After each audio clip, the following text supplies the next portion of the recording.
বন্ধুরা, কোয়াড্রেটিক ইকুয়েশনের একটা নিউ রুল আমরা আজকে শিখব।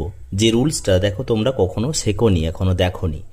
তো আমরা এমনি জানি যে কোয়াড্রেটিক ইকুয়েশন সলভ করতে গেলে একটা মিডিল টার্ম, একটা সিধরাচের ফর্মুলা আর আলফা বিটা দিয়ে বের করা যায়।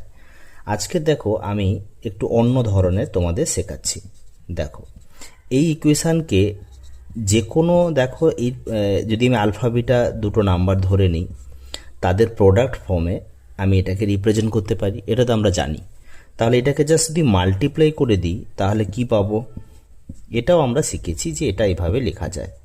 এবার কম্পেয়ার করে নাও। কম্পেয়ারিং যদি আমি করে নিই বোথ সাইডস, তাহলে আলফা প্লাস বিটা সমান হয়ে যাবে 1 আর আলফা বিটা হয়ে যাবে -6। এবার যেটা আসছে, যে রুলসটা আসছে, দেখো আমি যদি এইখানে একটা ভ্যালু আলফা বিটা ধরি, আমি যদি মিড ভ্যালুটা এদের বের করতে চাই, তাহলে যে কোনো দুটো পয়েন্টের মিড ভ্যালু হচ্ছে সেই দুটো পয়েন্টকে সাম করে বাই 2 করতে হয়। তাহলে এখান থেকে দেখো আলফা প্লাস বিটা বাই 2 কত পাবো, হাফ। তাহলে এইখানে দেখো হাফ চলে এলো।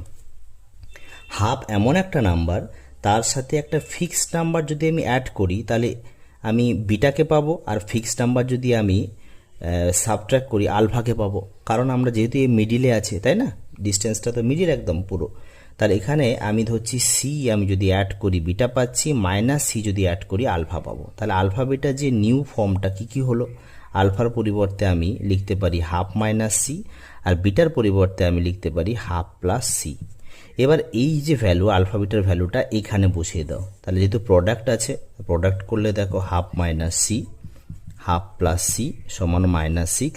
এটাকে সলভ করলে এ স্কোয়ার বি স্কোয়ারের ফর্মুলা, তাহলে 1/4 মাইনাস সি স্কোয়ার, আর এখানে থেকে সি স্কোয়ার সমান হয়ে যাবে 1/4 প্লাস 6 সমান 25/4।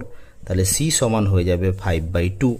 এবার দেখো আলফা তাহলে কি হয়েছে, হাফ মাইনাস সি, তার মানে হাফ মাইনাস 5/2, মানে দেখো এটা -2 আসবে। আর বিটা চলে আসবে হাফ প্লাস 5/2, তার মানে 3। এইভাবে দেখো ডিফারেন্ট ওয়েতে আমরা অঙ্কটা সলভ করে ফেললাম। দেখো এটা কমপ্লিটলি নিউ একটা রুলস, তোমাদের ভালো লাগবে, শিখে রাখতে পারলে আরও ভালো তোমাদের। Thank you very much.